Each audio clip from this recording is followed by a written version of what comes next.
This episode was previously recorded. Hello, and welcome to Liberty Live. We are coming to you live from Liberty. Imagine that. Surprise, surprise. Well, we are live right now. When you are watching this, we are not going to be live. It will be recorded. Nevertheless, we are here at Liberty Lutheran Brethren Church in Fargo, North Dakota. And as of right now, this second, we are live recording this podcast. That's right. We are completely live. We even turned the temperature up a little bit in the church. And I am alive as well. I like to think that I am. Yeah, right. And so we're glad to be here. I am Pastor Ty Rosvet, and this is my good man over here, Gerald Ford. Gerald R. Ford or Gerald S. Ford? Actually, Joe Martinetti. Oh. So it's very close. Joe. I can forgive you for that one, for this one time. That's right. Joe. That's right. Yep. Well, it's good to have you here with us. We are excited to bring you our very first episode of Liberty Live. This is the first official episode of which something of substance will probably be said at some point. At least I'm hoping for a few minutes that I can send over to our video editing guy. Mm-hmm. We have a video editing guy, which makes it a real podcast. How do you feel about that? You know what else makes it a real podcast? Sponsorship. And that's right. We are coming to you live, and we are sponsored by our friends at Pop-Tarts. As always. That's right. Sponsored by Pop-Tarts. Pop-Tarts does not know that they're sponsoring us. Or that it's an unofficial sponsorship. Right. Also, they are not giving us any money whatsoever. Right. They don't know anything about this sponsorship, but nevertheless, in various ways, Pop-Tarts will be mentioned, will be talked about. There may be Pop-Tarts eaten at various points in the podcast, yet to be determined. But we're thankful for Pop-Tarts. And I do promise you, they will be more fresh than the other one I had given you.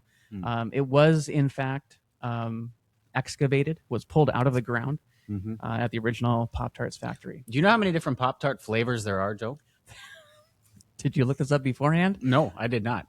Because I don't know the answer, so I was hoping you would know that. No, I did look this up. Okay, I don't know. There are actually 37 different Pop-Tart flavors. 37? Yeah. Are you kidding me? I am. I have no idea. Okay, good.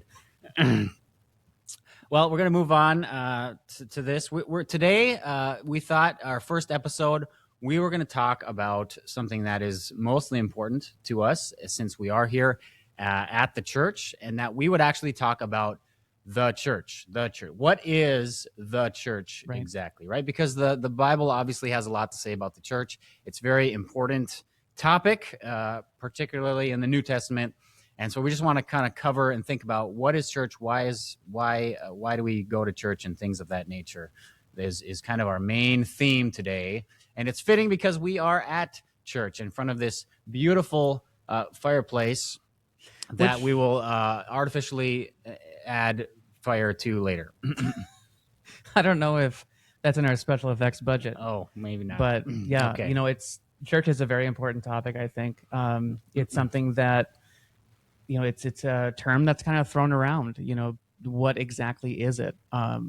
Is it a physical place? Is it in your mind? Is it, what about those who can't go to church, who are physically unable to? So, something that certainly that I think this world could use a whole lot more of, especially in recent times. But that's a topic for a different day. We want to uplift the church. We want to speak good of the church. We know that the church has had a lot of problems in various corners of the world.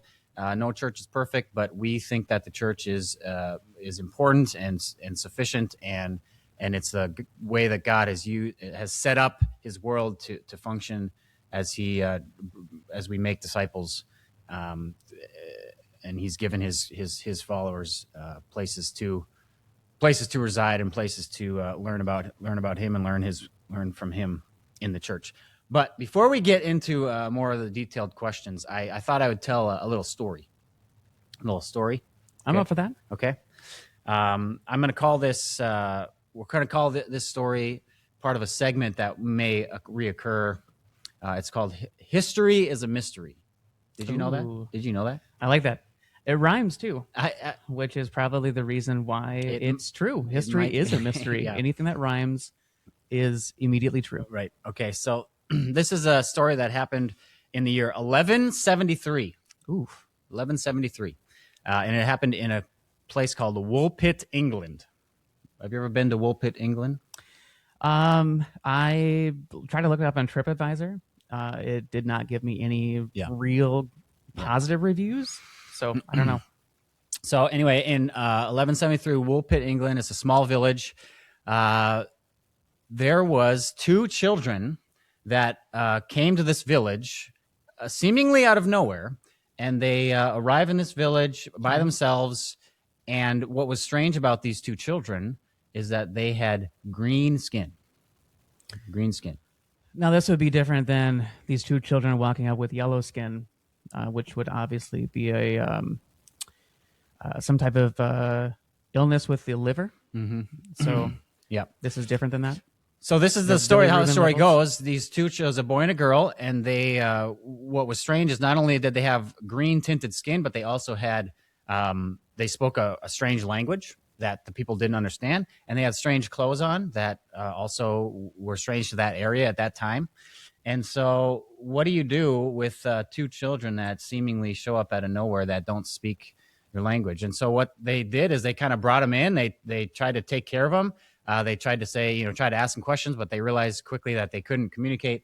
And they also would try to give them food, but the kids would not eat any of the food that they would kind of refuse. The only food that the children would eat was beans, apparently, like green beans.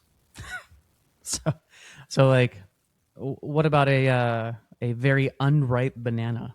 Yeah, That's I also don't know if green? they had those at that time or not, More tropical. but that's that these kids wouldn't really eat anything.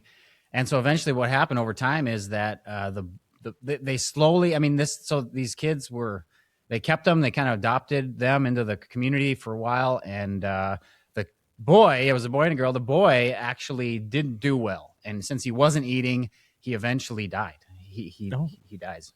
However, the girl, on the other hand, is able to eventually kind of come around and eat and become a little bit healthier, and her skin slowly becomes more natural colored over time, and she grows and eventually is old enough and has been there long enough that she learns the language a little bit, and she is able to speak to them. And so they ask her. Okay.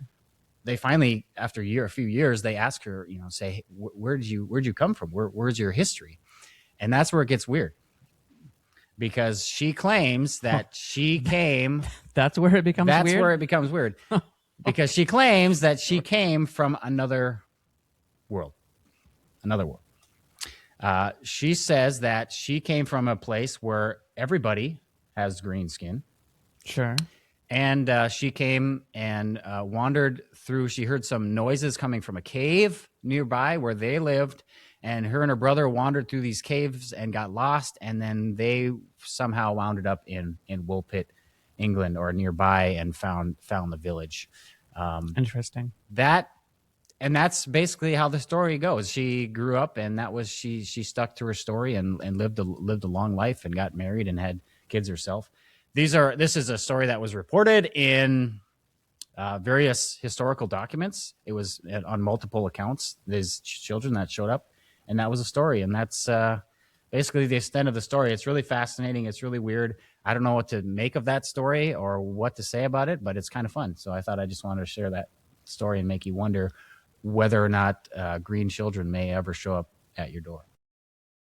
Well, I mean, if they do, obviously, make sure that you have a good supply of green beans. Yeah. I would suggest green apples, possibly limes, and maybe green Pop-Tarts.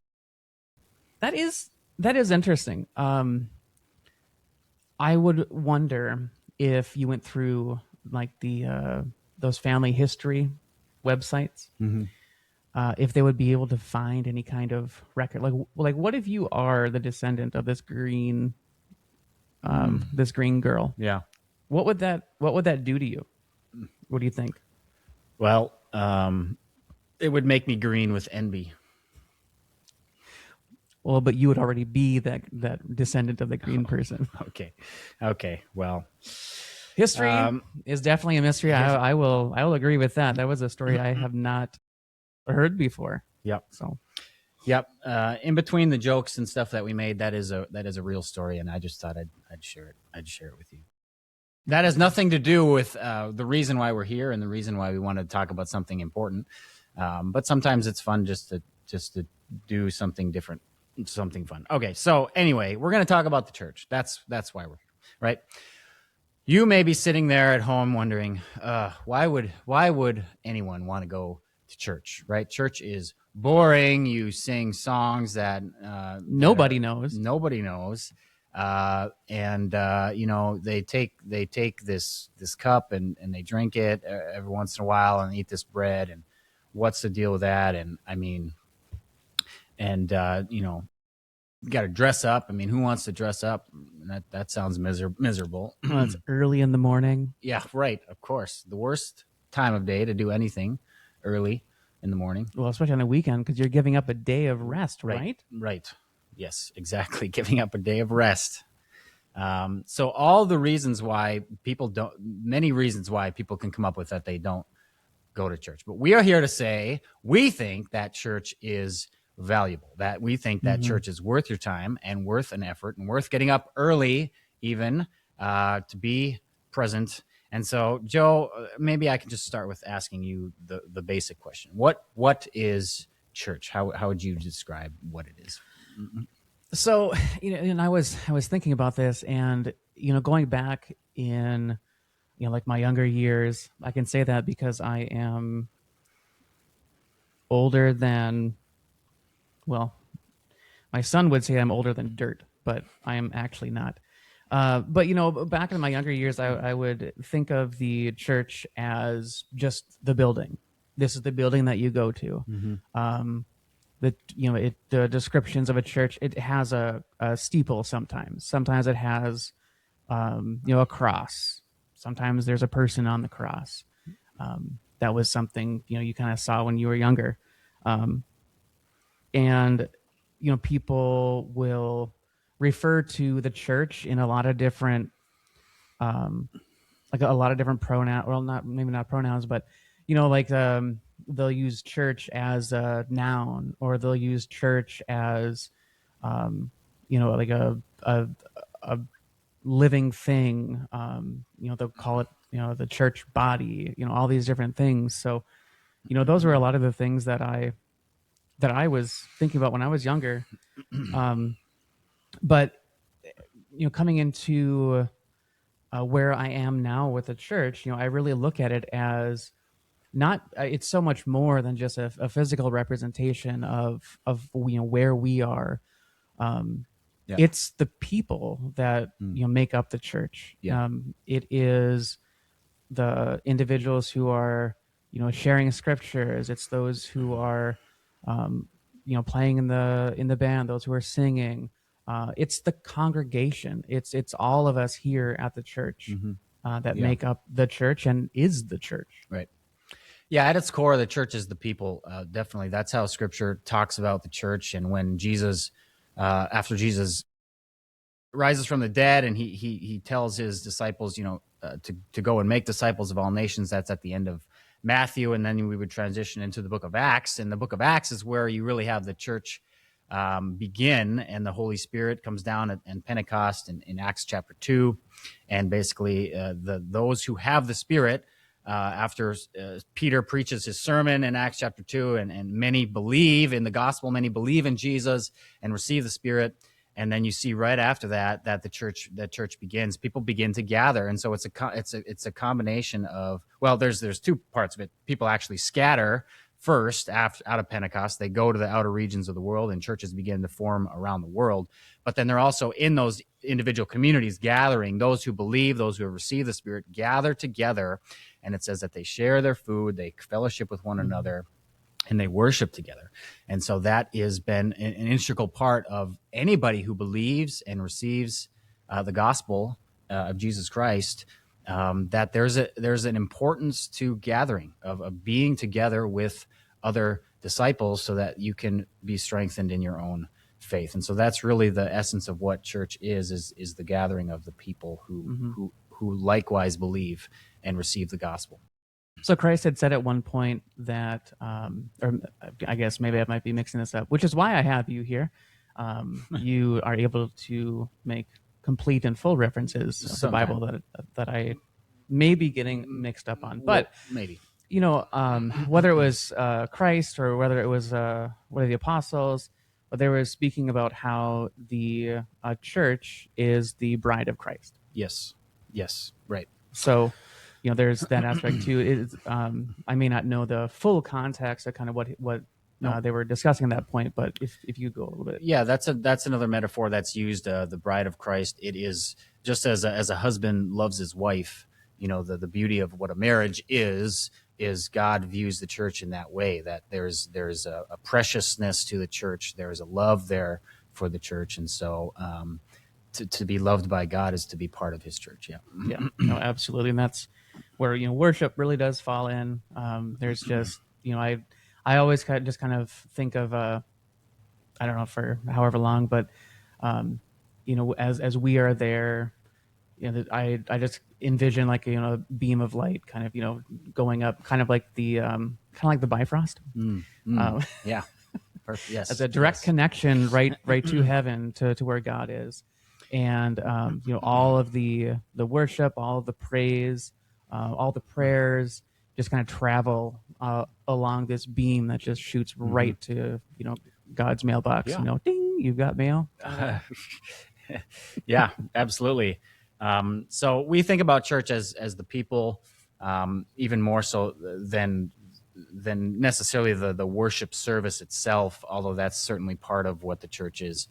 But at its core, we want to think about it as a gathering of God's people together, and that there's value in being present.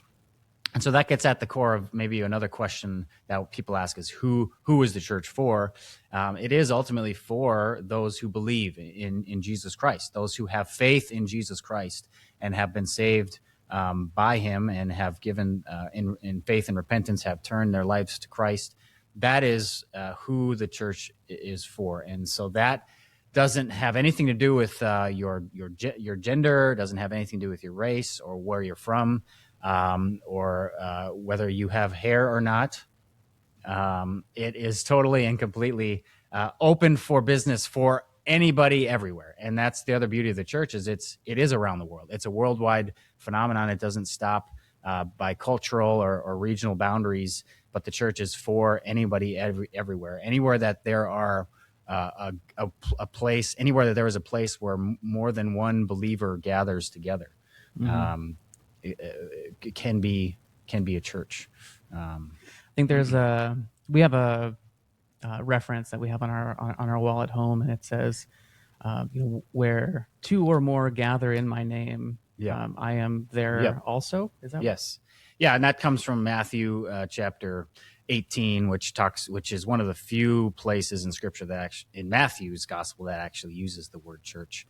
A few occasions of there, but yeah, there's certain qualities and qualifications that we could make that we don't necessarily need to get into here. But the essence of that is yes, where you have two or three Christians gathered together, that there's a possibility of that being a church, definitely. And so that would be true for anywhere in the world. Yeah. So I mean, we've talked about what is, who it's for. Have we gotten into the why? Because when we've got this area, all right. So this is a physical location where church is. We have the who, and it's the Christians, all believers, for this church.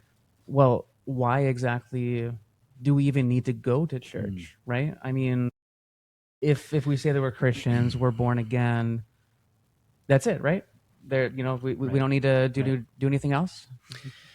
And that's a common theme of many who think that if I am saved as a Christian, if I'm just if I believe I have the Spirit, that is enough, and I don't need to go to church.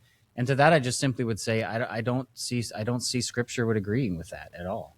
that there is this essence that Scripture is very much interested in you be as a Christian among other Christians, that you are not an island all by yourself, but that you are interacting and talking about the things of God and the things of Scripture with other Christians, because we oftentimes do stray from the path that God is calling us to. And so you almost think of the church as like a sharpening, or like a chipping away at the outer layer, like the parts that are sinful, or the parts of us that are broken or need to be shaped and molded into the image of Christ. And so the church is built so that we are conformed into the image of God, and that's something that takes time. It's a process. It's an ongoing process. It doesn't just happen once. And so that speaks to the ongoing nature of not only the encouragement that we get from one another and speaking and interacting as church members, but also hearing the word of God from the pulpit, hearing a sermon, worshiping together, taking the Lord's Supper. Those are all things that help grow my faith and edify me and sharpen my heart in many ways, and point it back to Christ. I feel like you're giving me the assist here, and I always have to, take that when I can. But again, help me on the reference for this. But the Bible does talk about iron sharpening iron. Yeah. So that is where I see it a lot too. And honestly, going to whether it's a sermon or whether it's a Bible study, things like that, when you congregate with all of these believers here, you're able to talk through different things that you may either not have a full understanding of, or if you think something's a certain way, well, they come in with a different perspective on that. And by the way of conversations, the way of teaching, you are getting sharper. You are getting sharper in your understanding, and really focusing in on, I would say, getting your beliefs into something that you're actually able to provide for others who you're talking to, others that you might be discipling, that kind of a thing. Right. So if you're a pencil, if you want to use this metaphor, you write things with a pencil. Some people still use pencils. Sure. And what happens to a pencil after you use it for a while? Well, I personally will try to get it as short as I can. Yeah. So that there's just a little nub right above where the eraser is. We always try to see who could get the smallest pencil. But in order to do that, you have to sharpen that over time. Yes. So over time, you get dull. Yeah. You specifically. But we as we live our lives, we get dull in various ways, spiritually, and so we need a sharpening. That's kind of the idea, that regular attendance at church helps sharpen our mind, sharpen our spirit, and builds us up so that we can write better than the stub would write.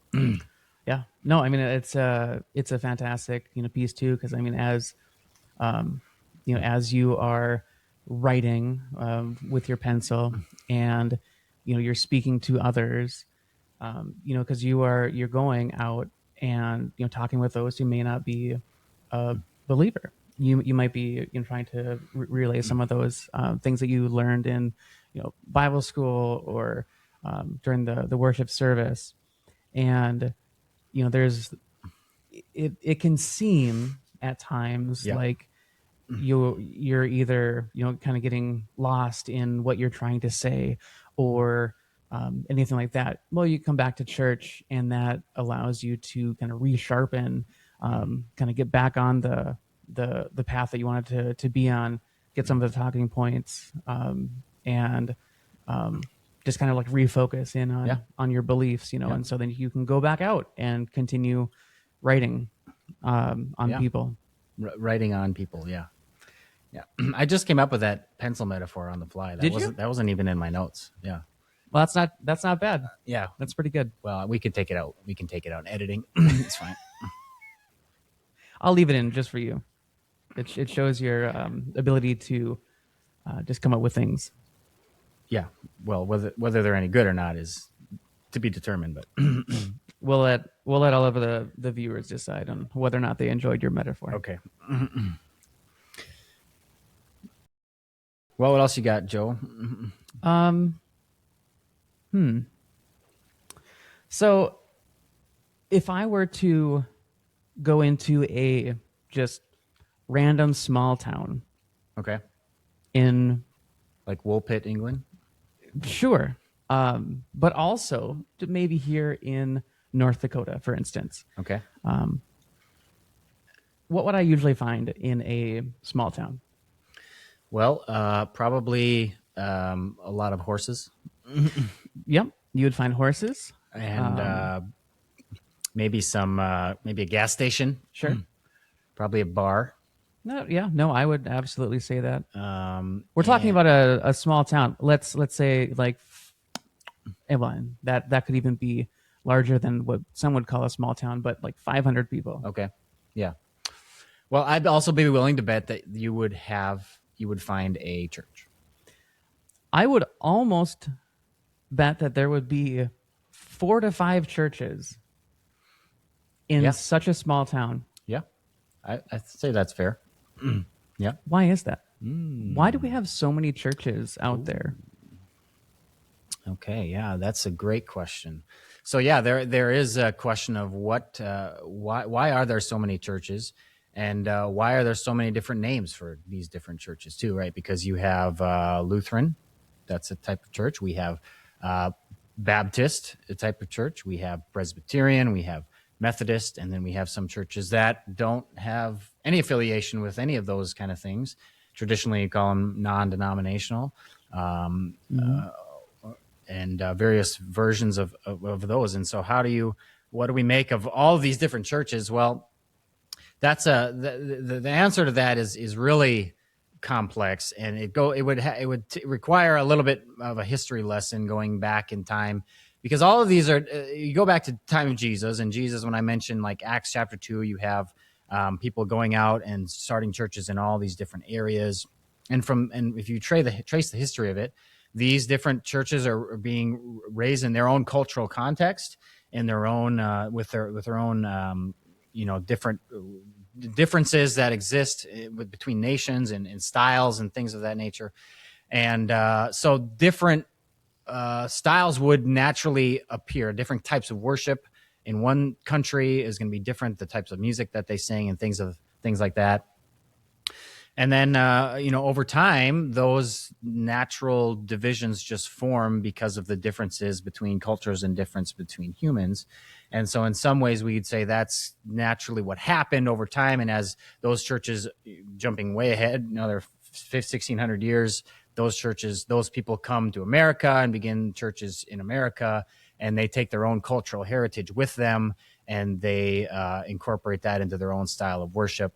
And so different people like different types of services. And so some churches are going to be more formal, where they're kind of expected to follow a certain ritualistic pattern and certain phrases that get said and certain scriptures that are read every week. And other churches are less formal, where it feels a little bit more maybe more contemporary feel, more contemporary music. And those are just kind of the nature of differences among human beings, that